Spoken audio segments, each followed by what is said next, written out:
Listens like he agrees.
This spacious place. Yeah, it looks good. And we're live.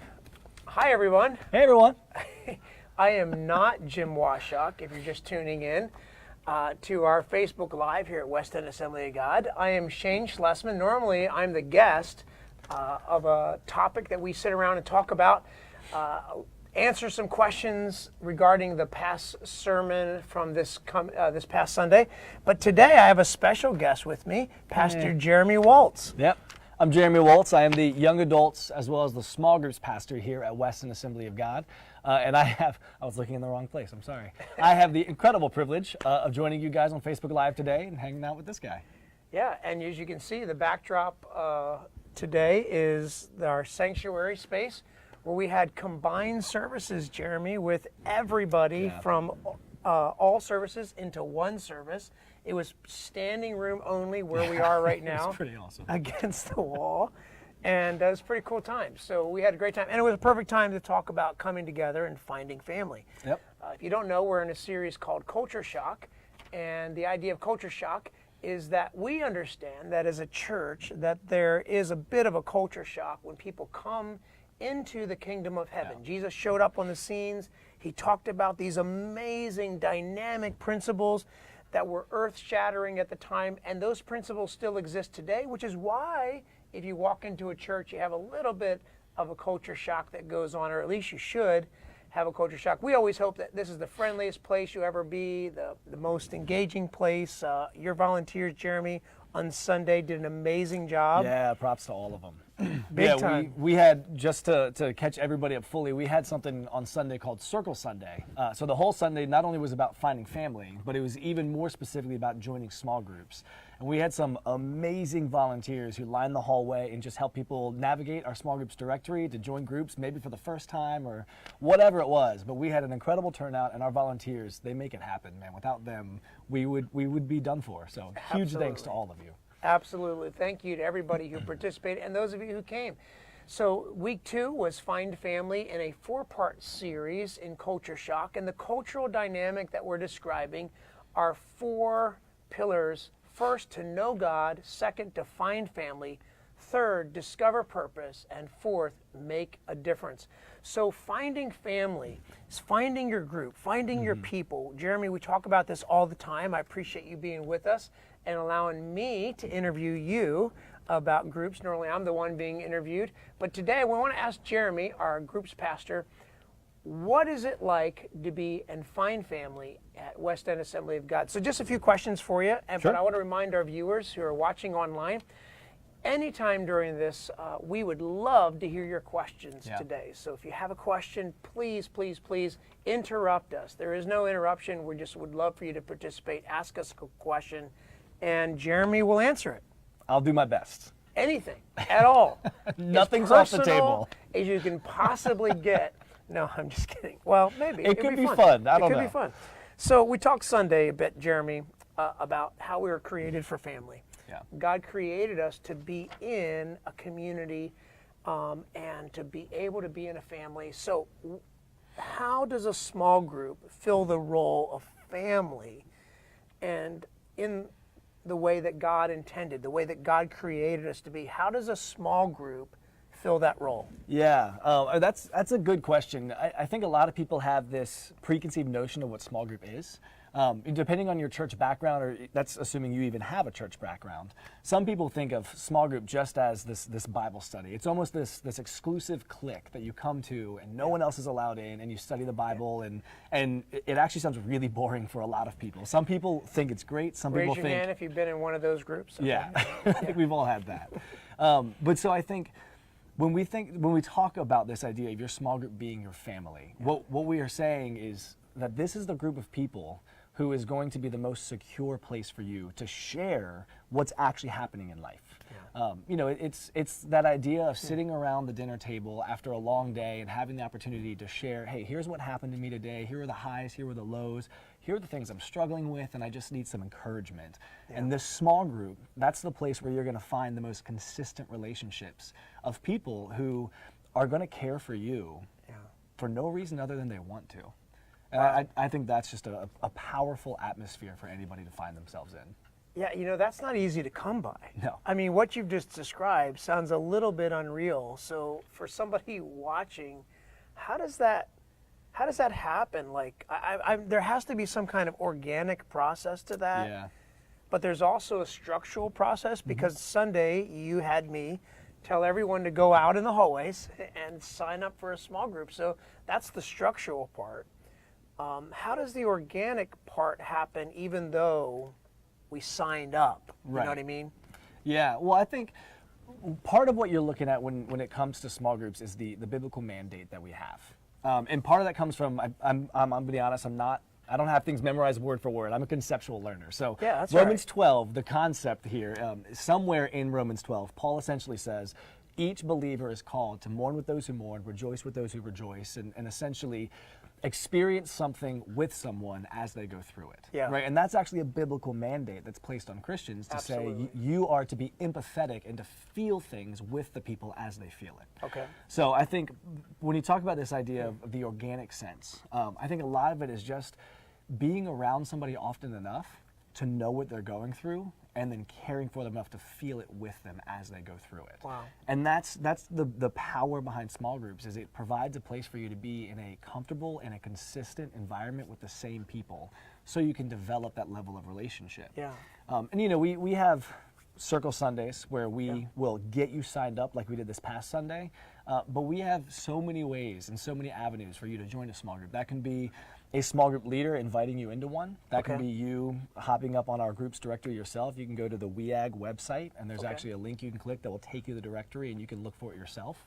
Or it could be as simple as emailing me, and I will actually help you navigate, and you tell me what you're looking for, and I'll help you find the group that is meant for you. Awesome. So Jeremy, there you have it. His personal guarantee that he will get you in a group of friends. He can find you a friend right now. Email jeremy@weag.org. Find a friend at Jeremy. No, I'm just kidding. We have actually a question from our viewers right now. So Nikki, help us out. What's the question? All right. So Jim Washock is here live with Well, us hey, Jim. on the computer. And what did we do wrong, Jim? Yeah. He's So he has reminding a us that. question for both of you. I have a question for both Jeremy and Shane. What was the first WEAG small group that you were a part of?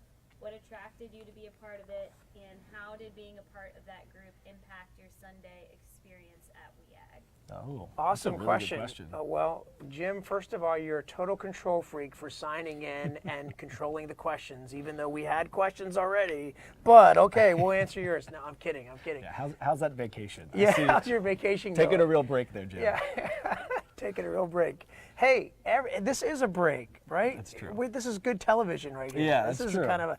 So, Jeremy, do you want to go first? Or you want me to go first? I can go first, just Okay, real quick. go ahead. So I've been attending Weston Assembly of God since I was in middle school. So when I talk about small groups, my first experience was in middle school, but as far as the first one that I myself drove to, because let's face it, when you're in middle school, your parents drive you everywhere. I didn't have a choice. They made me go. Yeah. When I was actually old enough and I made the decision to go myself, it was actually with a handful of other college-age guys when I was just out of college. Actually, I just graduated and moved back to Richmond.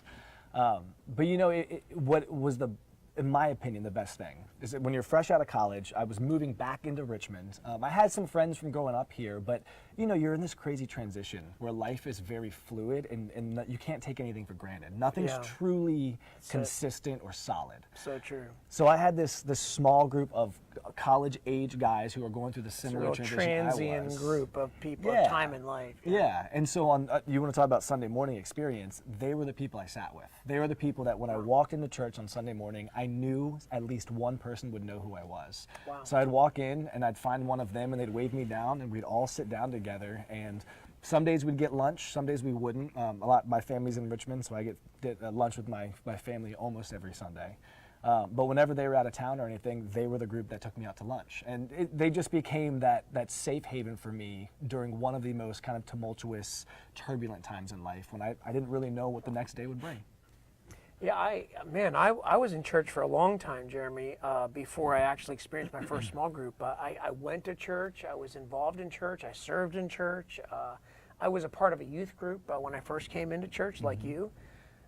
And then college, I was the one providing those groups and doing those things. And it wasn't until actually getting small groups going in a church and being responsible, believe it or not, for it. And that was the first time. But I'll tell you the most memorable here at West End for me, I've been here in 17 years. I've been going to this church and actually started in our young adult ministry. Hey. So something Jeremy's been our young adult pastor, and knows our young adult community here.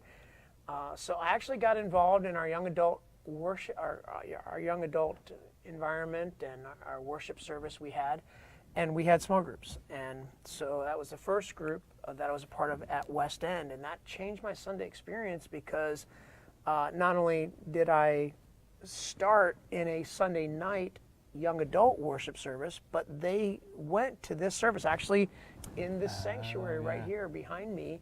In the section over there, a lot of friends that we were making in the young adult community and small groups, also we sat together on Sunday mornings. That was my experience starting here at WEAG on Sunday mornings. And you know, as a small group. A lot of people are married and they have family and they have people to sit with.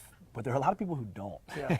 And that was me. I had family here, but we didn't sit together because we were in two different services. My family, my mom and my dad came to the more traditional. I went to the more contemporary. And so I didn't have my family to be my safety net, but I had this group, and they they became my family. We talk about this terminology, find family. Yeah. They were my Sunday morning family that I would sit with. Wow. That made me feel comfortable when I showed up. Well, that's a great segue to the next question. Actually, you didn't mean to do that, I'm didn't, sure, that worked because out. you didn't know what the next question was, probably. But it's a great segue because we talk about this idea. We throw it around in church life a lot. Family, that we're family, we're a church family. But to some people, that's a negative connotation. Yeah. So maybe you can relate to this if you're watching. You know, you didn't grow up in a family that really was close, or you couldn't wait to get out of your family. Yeah. So when we talk about family, sometimes that has a negative connotation. How does that work exactly with small groups, and how do we overcome that for people, for myself, for you, or anyone who has, even if you had a good sense of family, maybe you bring a dynamic from your family into this. How do we connect the two? Yeah. Well, and I almost want to make a blanket apology almost, because I know there are a lot of people who had a hardship with their father, for example, and we use father language all the time when it comes to church. We talk about God as father, and for some people, that's actually a moment of disconnect. Sure. And so when we talk about this idea of family, some people think, well, I don't have a family. I'm a single person. I don't have kids, or whatever the case. And again, it's a disconnect. Yeah. But in truth, I think when we talk about your small group becoming your family, what I think is the best way to look at it is say, whether you had a good family experience or not, you know the family experience you wish you had. Yeah. Right? Everyone can describe the family they wish they had, whether they had it or not. Maybe you got incredibly lucky, you were incredibly fortunate, and you grew up with that mother and that father who was there for you all the time. We don't all have that. In fact, I'd say very few of us do. But we all can picture to ourselves, this is the father that I wish I had. This is the sister or the sibling that I wish I had. And I think if you can look at it that way and realize that's the family God has called us to be for one another, and that's actually the father that he is going to be. He is going to be the father that we wish we had. He will be the father that never made the mistakes ours do. Wow. And when you talk about small groups and family, they're the people who are not obligated to us. Or they're not there because they have to be. They're not there because they can't get rid of us. They're there because they want to be, and they want to invite us in, and they want to show up for us when we have a crisis, or celebrate with us when we have a triumph. I think it's a matter of being willing to say, I'm going to give this group a chance to be the family I want it to be, not the family I had growing up. I love that way you just described that, Jeremy, to give them a chance. Because we're asking people to take a pretty big leap here and to show up. We have this mechanism that you've created here for us as a church, and you do such a great job with your team, and they work so hard to try and facilitate this, because there's just a logistics of trying to put people together. That's the structural part of it, but the organic part, like we talked about earlier, that's where you're saying, I'm hearing you say, hey, give us a chance. Yeah. Give this group a chance. Yeah. I mean, that's one of the things we talk about this when we say trust God. But the only way to develop trust is to practice it, which is it's like patience, right? You can't develop patience without patience. Yeah. But trust is the same way. Yeah. You have to give somebody a chance to let you down, to find out whether or not you can trust them. And it's the same thing with small groups. Just give them a chance, and more times you'll be surprised how often you are not disappointed if you give them a chance. Yeah. Well, I was going to ask this later, but it fits right here.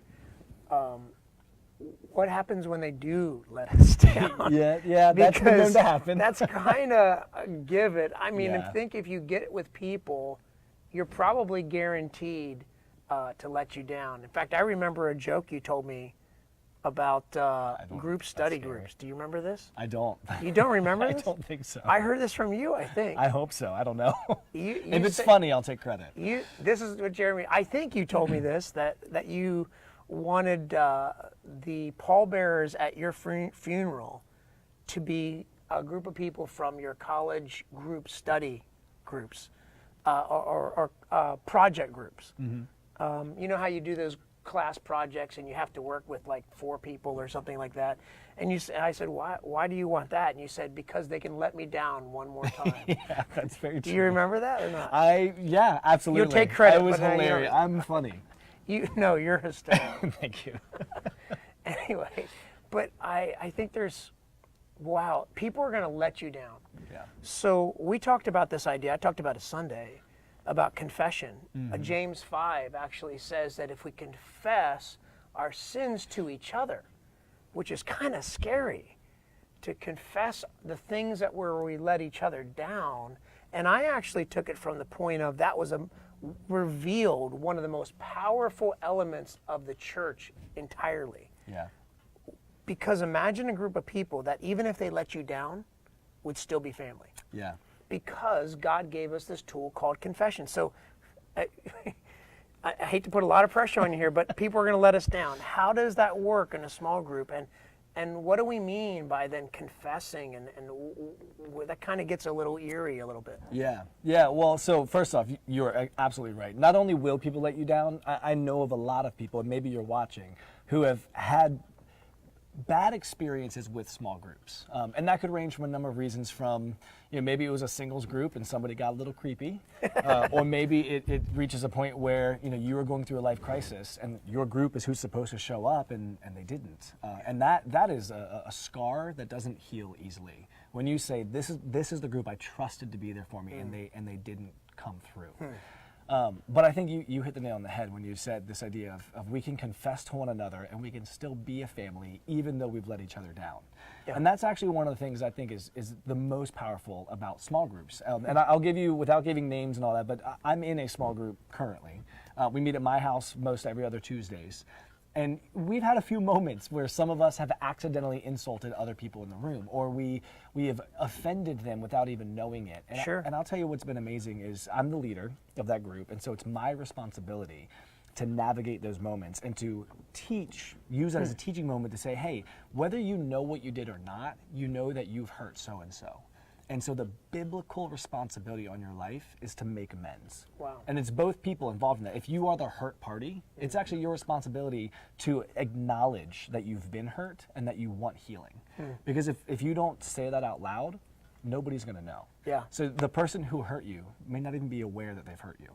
And so in a small group, it's my place to say, hey, I know that there's some hurt that's taken place. And as the leader, I just want you guys to know that this is a part of our biblical responsibility to one another as family. Wow. We will acknowledge what happened and do our best to make amends. Now, sometimes you can't always come back from it, and that's messy and it's painful. Yeah. But for the most part, when somebody's willing to say, hey, I'll own the fact that I messed up here. I'll own the fact that I hurt you.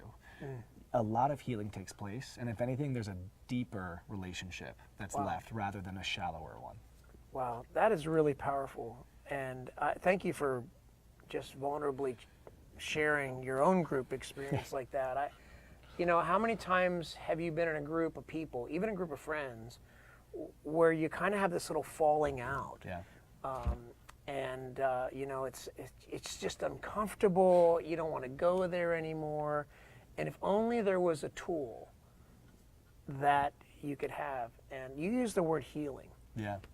And that's actually a biblical word that James used, the brother of Jesus, and he said that if we confess to each other, there's healing. Have you experienced that? Are groups experiencing that? Because it sounds like a great, almost fairy tale, like everybody just gets along. Yeah. That's not reality. Are any other groups experiencing that kind of thing? And yeah, we've had a few groups, and you'll hear some amazing stories of people who maybe they're studying a particular curriculum, and sometimes, the Bible just brings up a topic that's really sore for someone. Okay. And if a group is bold enough, they'll still approach that topic and try to figure out what Scripture says about it. And there have been groups who, maybe it's couples living together, and there are some things happening in that moment or in that context that may not be the wisest decisions. Right. And sometimes that'll lead to awkward conversations in groups. And I know of a couple of group leaders who have had to navigate that. And they've done an amazing job of saying, hey, I'm not going to cast my thoughts.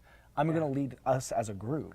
not to say, hey, this is what I think you're doing right or wrong, but to say, hey, let's just take a look at what God has to say about this and figure out best next steps. Right. And by doing that, you actually allow God to navigate those conversations. You allow God to navigate those awkward moments. And typically, God knows what he's doing. And more often than not, you'll come through with a better understanding, not only of God's will for your life, but even of how the group around you cares for you and wants what's best for you, even if they don't always agree with you. And that's, I have a couple of stories that I could go into where that has actually taken place and led to a stronger group dynamic. I love it that you're saying we can be together and hang out, and we don't have to agree. Yeah.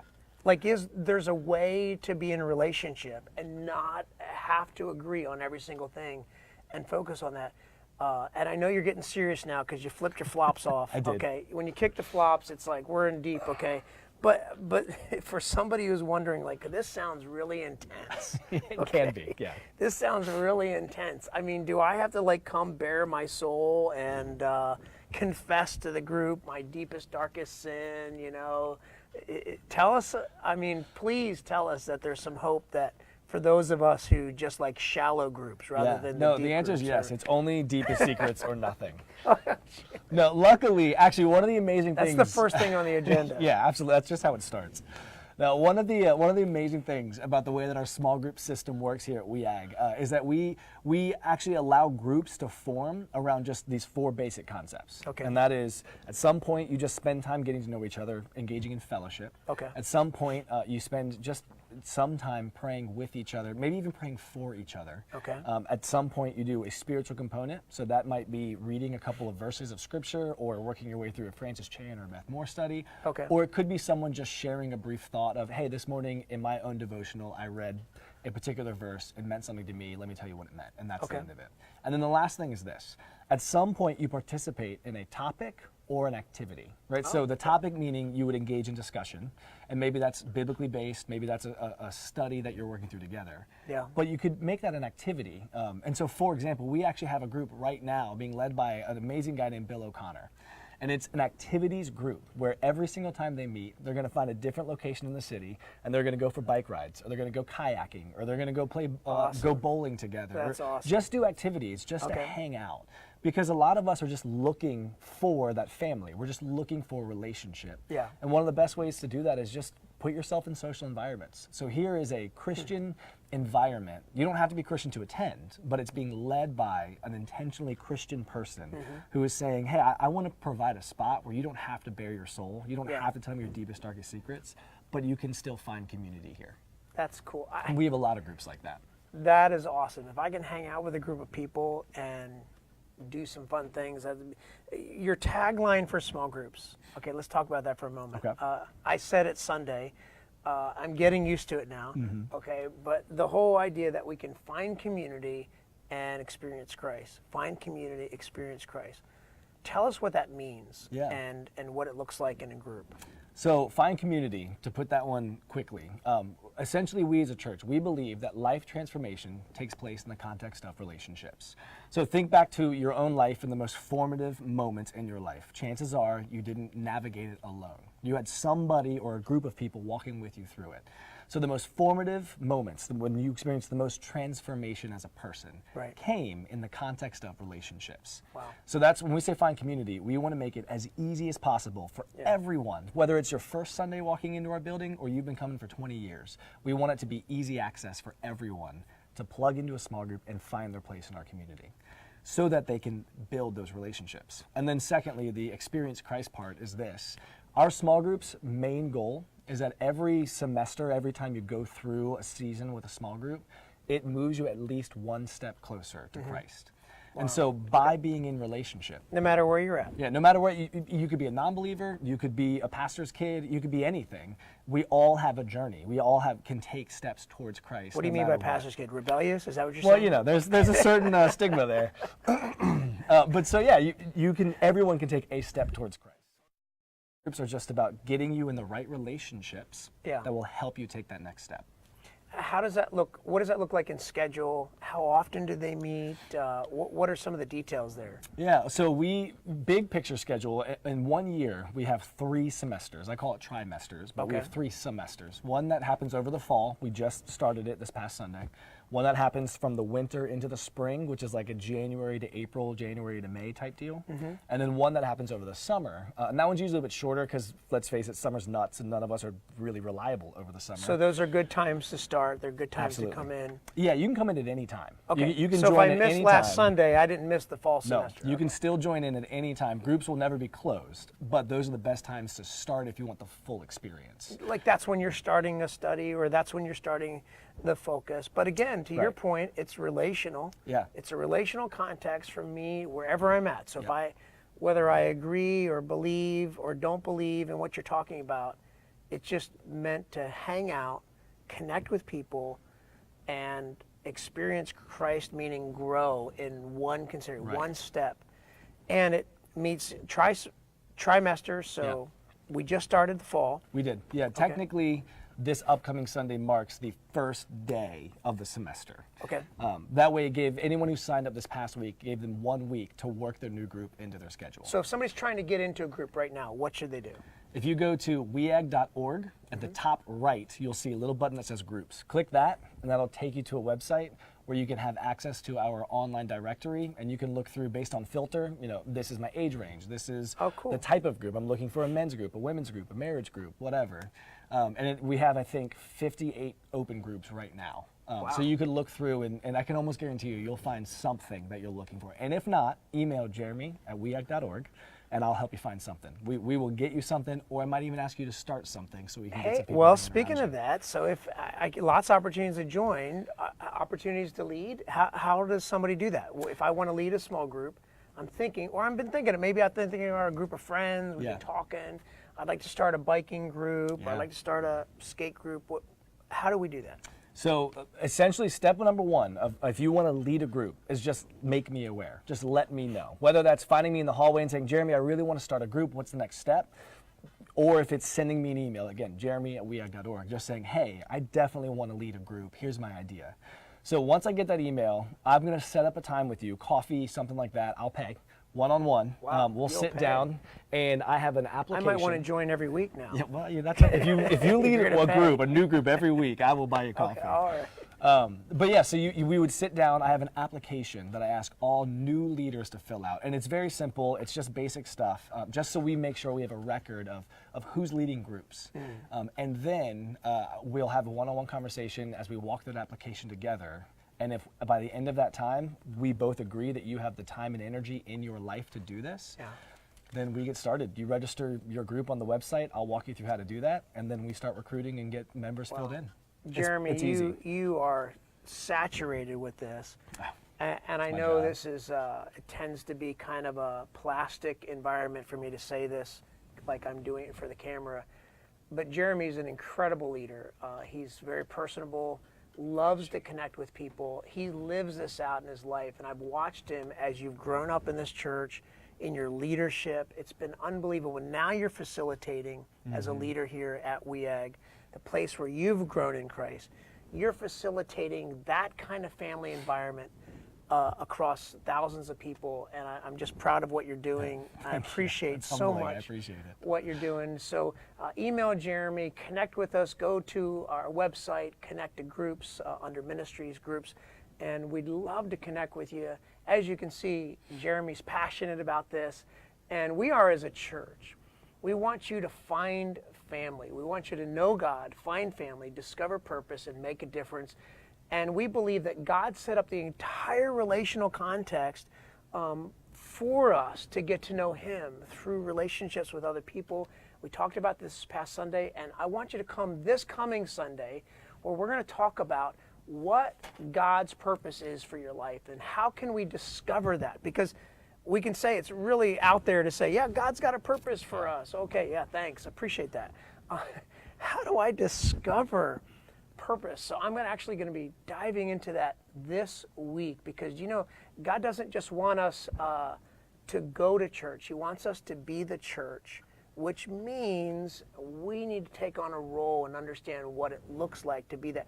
And we have to go on this discovery process. Each of us have to discover what it is that our purpose is within that family. Yeah. So anyway, I can't wait to talk about it this Sunday. Come and join us. We have 10 o'clock service. By the way, we are back here in the sanctuary again. Our gymnasium, if you've been wondering, is not fixed yet. Yeah. We've got a tornado that took us. Let me tell you, those of you who normally come to our gym worship style, that is a really cool modern worship band. We had them on stage this past Sunday, and they did a combined with the sanctuary worship team and the gym worship team.